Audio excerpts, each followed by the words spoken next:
Сәлем достар, ең алдымен каналға жазылып лайк басып, колокольчикті басып кетулеріңізді сұраймын. 12 бөлім. Көзқарастар және олардың қалыптасуы. Шынайы дана ойлар 1000 рет ойластырылған, бірақ олар шынайы түрде сіздің ойға айналу үшін, олардың сіздің миыңызда қалыптасуы үшін қайта ойлау қажет. Адамның көзқарасы қалыптаспаған сала жоқ. Көзқарастардың көпшілігі бала кезде қалыптасып, адам оны өмір бойы ұстанады. Біз қалыптасқан көзқарасымызға өте сирек күмәнданамыз. Әрине, біз оларды дұрыс деп санаймыз. Дұрыс болмаса, олардың қажеті қанша? Егер де біз ақша табу оңай емес деп ойласақ, онда шынымен де ақша табу оңай бола ма? Егер де адам өзін ештеңеге икемі жоқ деп санаса, онда оның ештеңеге икемі жоқ. Егер де өмір еш жақсылық әкелмейді деп ойласақ, онда шынында да өмір еш жақсылық әкелмейді. Біз өміріміздің кез келген аспектісіне күмәнмен қарауымыз мүмкін. Бірақ адам өзінің қалыптасқан көзқарастарына ең соңғы кезекте ғана күмәнданады. Неге сенесіз, соған қол жеткізесіз. Адамдардың көпшілігі өз көзқарастарын өздеріне қарама-қарсы пайдаланған сәттері де болды. Өз проблемаларыңызды жақсылап зерттесеңіз, олардың көпшілігі шектеулі және дұрыс емес көзқарастардан туындағанын байқайсыз.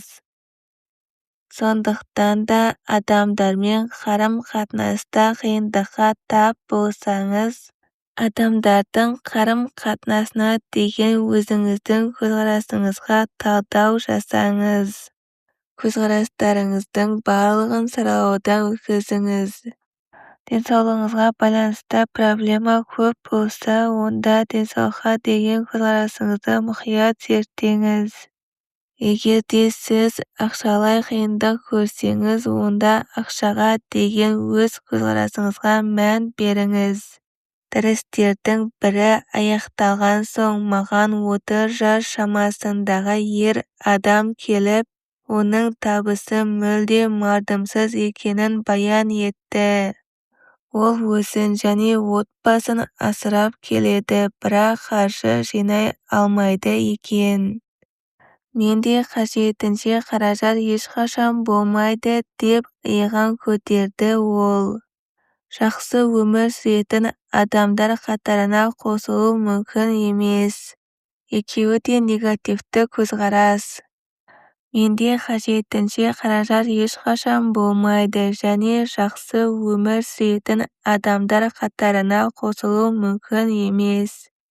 Бұл екі ой оның санасында қалыптасып қалған, нәтижесінде олар оны қоршаған шынайы өмірге әсер етіп отырады. Мен оған оның ақшаға қатысты өзгеге де негативті ойлары бар екенін айттым. Себебі өзімнің тәжірибем көрсеткендей, бір негативті ой соңынан бірнеше негативті ойлар ілесіп жүреді.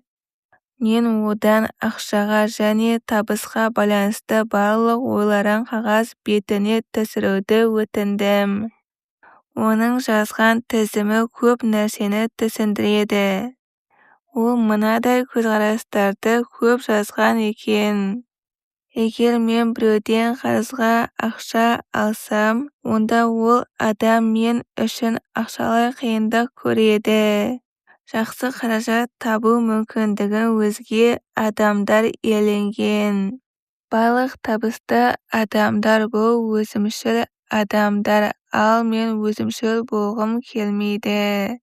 Табысты болу үшін мен көп нәрседен бас тартуым керек.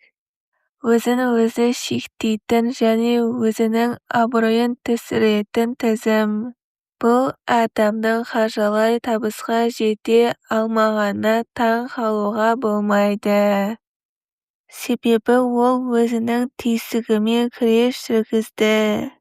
Қомақты көлемде ақша тапсам міндетті түрде өзімшіл болып кетемін. Адамдардан аттап кетемін, көп нәрседен бас тартамын деп ойлайды. Менің өзге бір дәрісімде өте жиі сырқаттанатын әйел өзінің көзқарастарына талдау жасады. Барлық адам ауру, айнала вирусқа толы. Мен өте жиі ауруға шалдығамын. Менің денем өте әлсіз. Ауру менің тәніме қарағанда күштірек. Қуанышымызға орай ол жаңа өмірлік ұстанымдарды, көзқарастарды қабылдап өзінің денсаулығын жақсартып алды. Сіз өзіңіздің түйсігіңіздің мағынасына аса мән беруіңіз керек. Егер де мұнда қобалжу, негативті және шектеулі идеялар енсе, ол оларды ақиқат ретінде қабылдап, өмірде тиісті жағдайларды тудырып, соларға сай жұмыс жасай бастайды. Егер де қайыршылыққа, сәтсіздікке және бақытсыздыққа сенсеңіз, онда сіздің түйсігіңіз осы көзқарастарды жүзеге асыру үшін түрлі әдістерді қолданып, бар күш-жігерін жұмсайды. Жылан жұтқан сәтіңіз болды ма? Қожайыны ине кіргізген ақымақ шаруа туралы ескі аңыз бар. Қожайын оны бөлмеге апарып сорпа ұсынған. Шаруа қасықты қолына ала бергенде тәукесінде кішкентай жыланның жүргенін көреді. Қожайынын ренжітпеу үшін ол сорпаны ішеді. Бірнеше күн өткен соң ол қатты сырқаттанып қалып, қожайынының үйіне қайта баруға мәжбүр болады. Қожайын оны сол бөлмеге апарып дәрі дайындап шаруаға ұсынады. Шаруа тостағанын ұрттай берейін дегенде тағы да тостаған ішінен кішкентай жыланды көреді. Осы жолы шаруа үндемей қалмай осы себепті ауырып қалғаны туралы айтады. Оның айтқан сөзіне қожайыны күліп төбеде ілініп тұрған садақты көрсетеді. Тостағанның ішінде жыланды емес, садақтың көлеңкесін көріп тұрсың дейді қожайын. Ешқандай жылан жоқ. Шаруа өз тостағанына қайта қарап, онда жылан емес, садақтың көлеңкесі ғана екенін көреді. Ол дәріні ішпей өз үйіне бет алады. Бір күн өткен соң ол жазылып кетеді. Өзіміз жайлы және қоршаған орта туралы шектеулі көзқарастар мен пікірлерді қабылдап, біз қиялдағы жыланды жұтамыз. Әрине ол шынайы, біз көзқарастарымызды өзгерткенге дейін. Түйсік кез келген идея мен пікірді оның дұрыс немесе бұрыс екеніне қарамай қабылдаса, ол осы пікірді растайтын ойларды тудыра бастайды. Мысалы, сіз санасыз түрде жынысы басқа адамдармен қарым-қатынас орнату оңайға соқпайды деп ойлайсыз. Осы ой сіздің миыңызда қалыптасып келесі ойларды тудырады. Мен өзіме ұнайтын адамды ешқашан кездестірмеймін. Жақсы серік табу мүмкін емес. Қарым-қатынас әрдайым тұрақсыз және тағы басқа. Сіз жақсы адамды кездестірсеңіз, сіздің миыңыз келесі ойларды тудырады.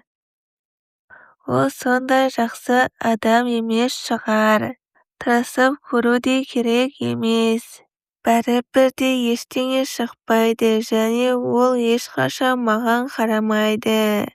Сонымен қатар берік қарым-қатынас орнату мүмкін емес деп қалыптасып қалған миыңыз осы көзқарасты растайтын жағдайларды тартады. Ол керісінше екенін дәлелдейтін фактілерді елемейді және оларға қарсы тұрады.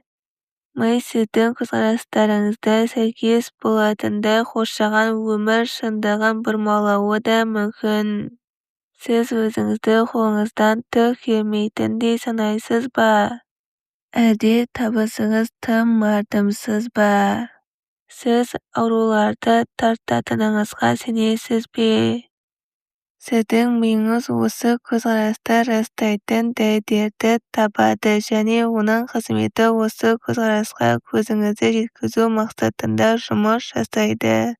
Бір жағынан өзіңізді жеңімпаз немесе әр нәрседен ақша жасауға болады. Денсаулығыңыз мықты деп сенсеңіз, айналаңызда осы көзқарасты растайтын дәлелдер табылады. Көзқарастарыңызды ақылмен таңдаңыз. Шындығында өміріңіздің проблемалы саласында сіз өзіңіз осы сала негізі немесе оның шешімі болып саналасыз. Бұл қызық болып көрінуі мүмкін, бірақ қарсылық сырттан болмайды. Керісінше сіздің өзіңізден, сіздің көзқарастарыңыздан туындайды. Түйсігіңізде жаңа көзқарастар пайда болғанда алдыңызда жаңа шынайы өмір туындайды. Мысалы, сіз дос табу қиын деп сенесіз. Бұл көзқараспен сіз танысқыңыз келмейтін ойыңызды ақтайсыз. Мұнда сіздің кінәңіз жоқ, себебі бұл өте қиын. Бұдан шығатын қисын сіз жаңа адамдармен танысудан қашасыз. Сіздің көзқарасыңыз сізді досыңыз жоқ болғаны, сіз кінәлі емессіз деген қате пікірді миыңызға сіңіреді. Сіздің көзқарасыңыз сізді досыңыз жоқ болғаны, сіз кінәлі емессіз деген қате пікірді миыңызға сіңдіреді. Егер де сіз жаңа дос табу өте жеңіл деген көзқарасты ұстансаңыз, онда әрине сіздің телефоныңыз түскі асқа шақыратын қоңыраулардан жарыла жаздайды. Мүмкін сіз ешкіммен таныспайтын да шығарсыз. Бірақ осы проблемаға өз көзқарасыңызды өзгертесіз. Кенеттен проблеманың жоқ екеніне көзіңізді жеткізесіз. Проблеманы сіз өзіңіз жасайсыз. Сіздің айналаңызда қалыптасқан шынайы өмірді түсінсеңіз, бойыңызда нені өзгерту керек екеніне талдау жасай аласыз. Кей кездері шамалы ғана өзгеріс шегі жоқ мүмкіндіктерге жол ашады. Жаңа дос табу қиын емес деп сенсеңіз, оны растайтын бірнеше фактілерді кездестіріп, осы шынайы өмірден ең көп пайда көруге қажетті кез келген өзгеріске қол жеткізе аласыз. Өзіңіздің құдіретіңізді дәлелдеңіз. Сенбесеңіз де жаңа позитивті көзқарасты қалыптастыруға тырысыңыз. Түйсігіңізде кез келген ойды немесе идеяны қалыптастыра алатыныңызды еске түсіріңіз. Ми оны қабылдайды.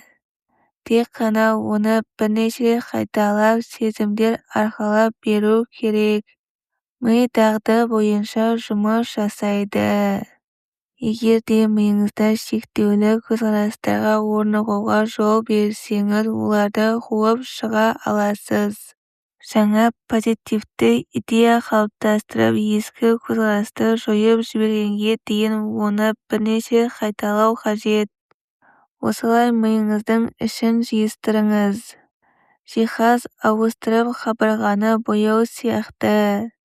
Барлық ескі бірнеше жыл бойы қалыптастырған негативті және өзіңізді жоятын көзқарастарды жойып, оларды жаңасына ауыстырыңыз. Төменде келтірген тізімді мұқият қарап шығыңыз. Мұнда сіз қолданатын көзқарастар жоқ па екен? Мен оны жасай алмаймын. Мен оны жасай алмаймын. Мен ешқандай көп нәрсеге қол жеткізбеймін. Қазір менің мүмкіндіктерім шектеулі. Мен мың рет талпындым. Менің не істеп жатқаным маңызды емес. Қалғандарын анықтау өте қиын. Әрдайым бірдеңе ойдағыдай болмайды. Бұл уақытша. Бір нәрсеге қол жеткізу үшін көп жұмыс жасау керек. Ештеңе жайдан жай келмейді. Қазір менің уақытым емес. Не істерімді білмеймін. Егер де осы көзқарастардың біреуі сізге таныс болса, тез арада жаңа позитивті көзқарасты қалыптастыра бастаңыз. Табысқа жету сізді сәттілікке кенелтетін ақауларды, сылтауларды, басымдықтарды ұмытыңыз. Миллиондаған адам қазіргі сәтте өздерінің жағдайларына риза және оны өзгерту үшін ештеңе жасамайды. Олар өмір қиындықтарға толы деп сеніп өмір ағысына беріледі. Оларға ештеңе шабыт бермейді. Ал сізге ше? Өз мүмкіндіктеріңізді зерттеңіз. Бірінші қадам. Өзіңіз қиындық көріп жатқан өмір саласын жазыңыз. Қаржы, қарым-қатынас, жыныстық қатынас, денсаулық, бизнес және тағы басқа. Осыған байланысты көзқарастарды қағаз бетіне түсіріңіз. Бұл іске келген уақытыңызды аямаңыз және шындықты жазыңыз. Сіздің ойыңызша нені сезу керек екеніңізді немесе не дұрыс көрінетінін жазбаңыз. Шындығында нені сезінетініңізді жазыңыз. Жазып болған соң тізімді мұқият қарап шығыңыз. Шектеулі көзқарастар жоқ па екен? Қазіргі уақытта олардың дұрыстығы немесе бұрыстығы сізді алаңдатпауы керек. Сіздің міндетіңіз шектеулі көзқарасты табу. Егер де бәрі дұрыс жасалса, онда бұл процесс көп нәрсені түсіндіреді. Екінші қадам. Әр шектеулі көзқарас қасына позитивті ойды жазыңыз. Мысалы, шектеулі көзқарастар. Мен қомақты ақша табу көзін көріп тұрғаным жоқ. Адамдармен танысу мен үшін қиындыққа соғады. Маған дос табу қиын.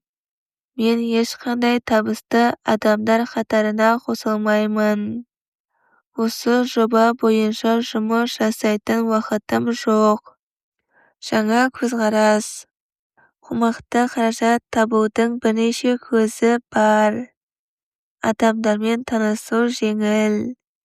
Дос табу өте жеңіл. Мен табыс үшін жаралған адаммын. Бұл жобаны жасау үшін менде көп уақытым бар.